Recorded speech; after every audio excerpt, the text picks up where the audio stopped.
Bonjour à tous, je m'appelle Koji Sato. Nous avons récemment présenté un aperçu de notre nouvelle génération de véhicules électriques à batterie.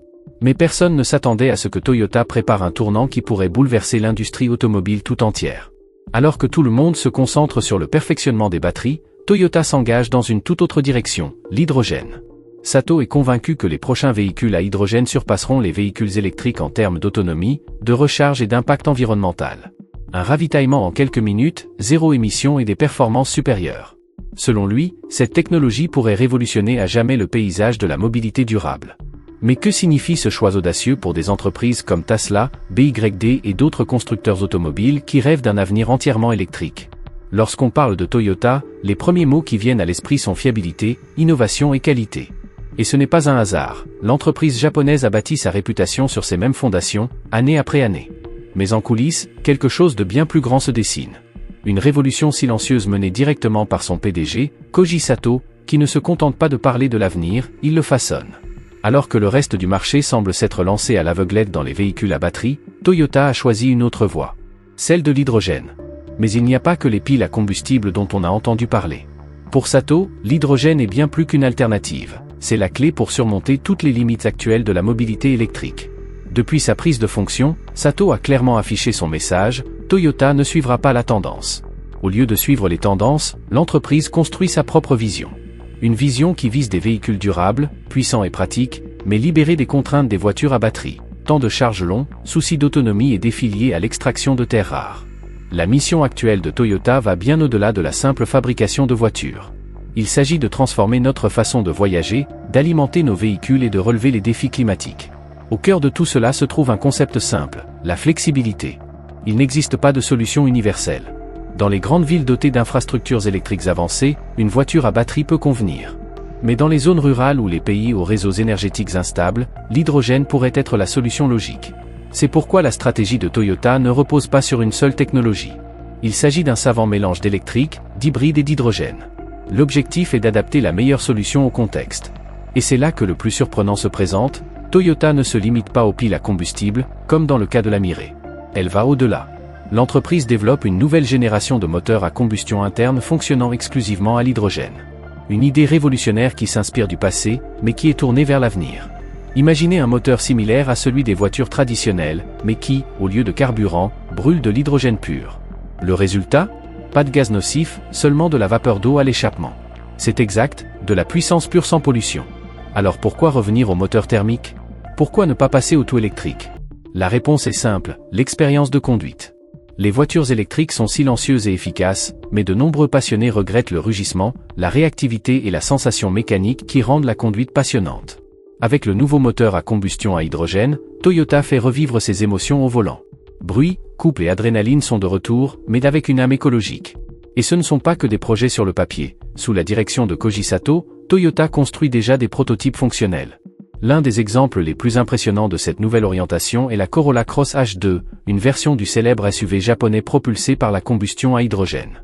Et ce n'est pas tout, Toyota travaille également sur un puissant moteur V8 à hydrogène, capable de développer plus de 450 chevaux.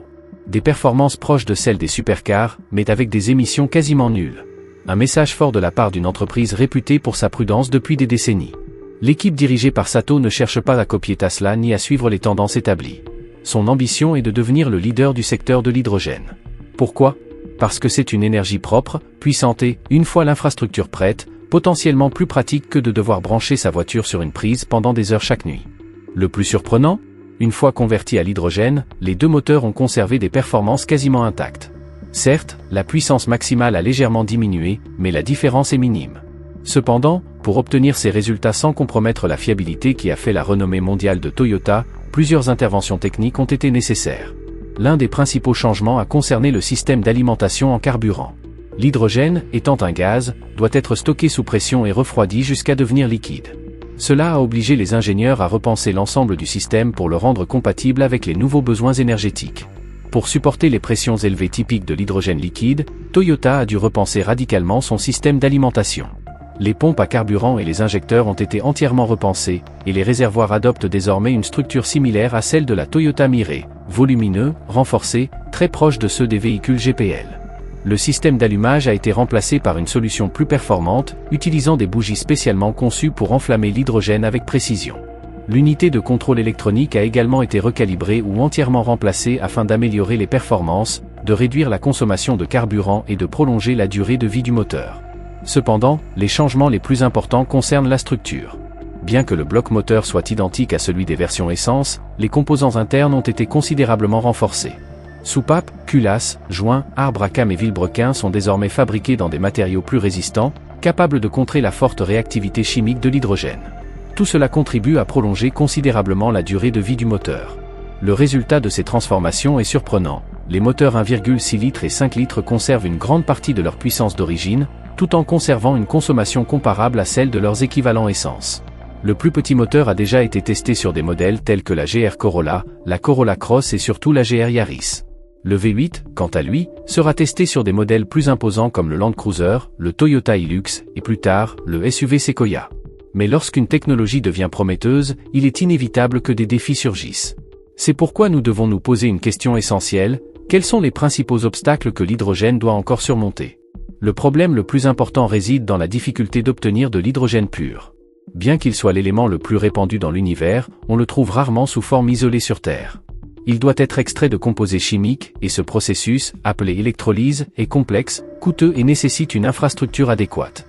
À première vue, séparer l'hydrogène de l'eau peut paraître simple, mais en réalité, le processus nécessite de grandes quantités d'électricité et des conditions environnementales contrôlées. À l'heure actuelle, la production d'hydrogène n'est pas rentable. Conduire une voiture à hydrogène en Europe peut aujourd'hui coûter jusqu'à 14 fois plus cher qu'une voiture électrique, un détail à ne pas négliger sur un marché où l'électrique domine de plus en plus. Et même si, par un hasard absurde, nous pouvions produire de l'hydrogène à faible coût, le problème majeur du stockage resterait entier. L'hydrogène est extrêmement volatile et hautement réactif. Son stockage en toute sécurité nécessite donc des réservoirs blindés, capables de contenir un gaz capable de pénétrer facilement les plus petites fissures. Ces réservoirs sont très lourds, parfois plus lourds que des batteries, et occupent un espace considérable, réduisant l'espace habitable des véhicules. Malgré les améliorations des infrastructures depuis le début des années 2000, les stations-service restent rares, on les compte sur les doigts d'une main dans de nombreuses régions, ce qui rend l'hydrogène peu pratique au quotidien.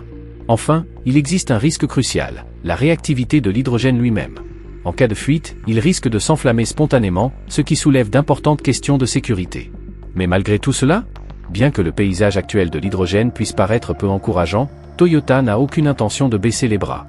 L'entreprise est convaincue qu'elle surmontera les difficultés actuelles bien plus tôt qu'on ne le prétend. Mais comment compte-t-elle y parvenir? Depuis l'annonce de son moteur à combustion à hydrogène, Toyota n'a cessé de s'efforcer de trouver des solutions concrètes aux défis posés par cette technologie. Le premier obstacle à surmonter est l'approvisionnement en carburant. Toyota mise sur l'expansion de l'utilisation de l'hydrogène non seulement dans le secteur automobile, mais aussi dans les secteurs industriels, navals et civils. Une idée qui, si elle pouvait paraître utopique auparavant, commence à prendre forme. Des chantiers navals du monde entier envisagent de passer au moteur à hydrogène, certaines villes investissent dans des centrales à hydrogène pour alimenter les infrastructures publiques, et même l'agriculture s'intéresse à cette source d'énergie. Avec l'augmentation de la demande, le coût de l'hydrogène baissera inévitablement. Certes, nous sommes encore loin d'un hydrogène bon marché et accessible à grande échelle, mais le mécanisme de l'offre et de la demande jouera en faveur de sa diffusion. Il ne faut pas s'attendre à ce qu'il devienne moins cher que l'électricité, mais il est fort probable qu'il coûtera moins cher que les combustibles fossiles dans un avenir proche. Parallèlement, Toyota se concentre sur l'amélioration de la consommation de carburant. En réduisant les besoins en hydrogène par kilomètre parcouru, les coûts de gestion pour l'utilisateur final sont réduits. Quant aux réservoirs, s'ils sont soumis à des contrôles périodiques et correctement entretenus, ils ne présentent pas de risque réel. L'entretien est simple, il suffit d'être scrupuleux lors des inspections. Un autre avantage à ne pas sous-estimer est le coût de production. Contrairement aux véhicules électriques, qui nécessitent une chaîne d'approvisionnement complexe et un traitement intensif pour être opérationnels au quotidien, les moteurs à combustion à hydrogène présentent une structure beaucoup plus simple. Fabriqués en métal, ils sont faciles à assembler et peuvent être produits en série à faible coût. Tout cela les rend particulièrement adaptés à une production de masse à terme. Mais Toyota ne s'arrête pas là. L'entreprise explore également une autre alternative, l'utilisation de l'ammoniac comme base pour les véhicules à hydrogène. Au lieu d'extraire l'hydrogène de composés complexes comme l'eau, un procédé coûteux et complexe, l'entreprise a identifié une option plus simple et plus sûre, utiliser l'ammoniac comme vecteur direct du gaz. Et c'est là qu'intervient l'une des idées les plus audacieuses de Toyota.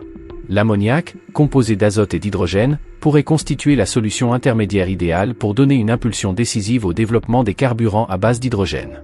Contrairement à l'eau, l'ammoniac peut être brûlé directement, ce qui en fait une alternative énergétique concrète. De plus, l'hydrogène étant déjà lié à l'ammoniac, il n'est pas nécessaire de le séparer, éliminant ainsi l'une des étapes les plus complexes et les plus coûteuses du procédé. Et ce n'est pas tout. En évitant la séparation de l'hydrogène, le problème de son stockage est automatiquement résolu. Les réservoirs encombrants et coûteux deviennent ainsi superflus. L'ammoniac, contrairement à l'hydrogène pur, est beaucoup plus facile à stocker et à manipuler. Il est stable, sûr et peu encombrant, des caractéristiques qui le rendent idéal pour une utilisation en véhicule. De plus, il est extrêmement abondant. C'est le gaz alcalin le plus abondant dans l'atmosphère terrestre et sa production est peu coûteuse, ce qui le rend même plus abordable que l'essence, sans parler de l'hydrogène. Il offre également un avantage certain en termes de sécurité. Si l'hydrogène est hautement inflammable, le seul véritable risque associé à l'ammoniac est sa toxicité en cas d'inhalation. Pour le reste, il est stocké comme le gaz de pétrole liquéfié, grâce à des technologies déjà largement éprouvées. L'idée a tellement enthousiasmé Toyota que l'entreprise japonaise s'est associée au géant chinois GAC pour développer un moteur à combustion fonctionnant à l'ammoniac. Le résultat ? Un 4 cylindres de 2 litres utilisant de l'ammoniac liquide comme carburant. Après des tests approfondis, il a été démontré que ce moteur est jusqu'à 10 fois plus durable qu'un moteur à essence équivalent. Certes, il n'est pas encore à zéro émission, mais même les voitures électriques ne peuvent se targuer d'un tel résultat, compte tenu du coût environnemental de la production des batteries et de l'énergie qui les alimente. Il est intéressant de noter que les moteurs à l'ammoniac ne diffèrent guère des moteurs à l'hydrogène. Les principales différences résident dans le système d'injection, qui permet le développement parallèle des deux technologies. L'ammoniac constitue ainsi non seulement une solution immédiate, mais aussi une base solide pour un avenir dominé par l'hydrogène. Et à ce stade, la question la plus importante se pose, l'hydrogène sera-t-il vraiment le carburant du futur ? Il est encore trop tôt pour répondre avec certitude, mais les signes sont prometteurs. Malgré les difficultés initiales, l'hydrogène est sans conteste la source d'énergie offrant le plus grand potentiel parmi toutes les alternatives existantes. C'est la seule solution réaliste pour alimenter les véhicules sans produire d'émissions polluantes, et avec les progrès des infrastructures et des technologies connexes, il pourrait devenir extrêmement accessible. Il ne faut pas oublier que l'industrie des véhicules électriques a été vivement critiquée ces dernières années. Les batteries lithium-ion se sont révélées problématiques, coûteuses à produire et tout sauf écologiques. Même après plus d'une décennie d'utilisation généralisée, les véhicules électriques restent des produits de luxe, coûteux et d'usage limité. C'est précisément ce que l'hydrogène vise à changer. Certes, nous ne nous attendons pas à ce que l'hydrogène devienne dominant du jour au lendemain.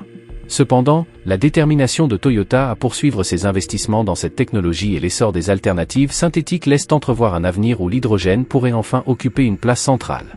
Par ailleurs, le déclin de l'intérêt pour les véhicules électriques ces dernières années est un signal clair, l'hydrogène n'est pas une technologie dépassée.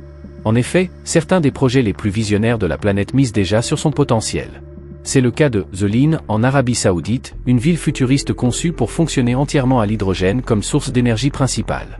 Lorsque même les projets urbains les plus ambitieux misent sur l'hydrogène, il est difficile d'ignorer sa pertinence stratégique. Et si l'on considère le développement parallèle de solutions à base d'hydrogène plus faciles à mettre en œuvre, comme les moteurs à combustion à l'ammoniac mentionnés précédemment, un effet domino positif se produit. Ces technologies alternatives contribuent également à accroître l'intérêt, les investissements et la diffusion de l'hydrogène, propulsant ainsi son évolution de manière indirecte mais puissante. En fin de compte, malgré les défis complexes auxquels il est encore confronté, l'hydrogène a toutes les qualités pour s'imposer dans les 10 à 20 prochaines années comme l'un des moteurs du progrès humain. Son potentiel est énorme, la demande est croissante et les solutions techniques arrivent à maturité. Dans un monde en quête désespérée de sources d'énergie propres, polyvalentes et durables, l'hydrogène n'est pas seulement une alternative, mais une promesse concrète.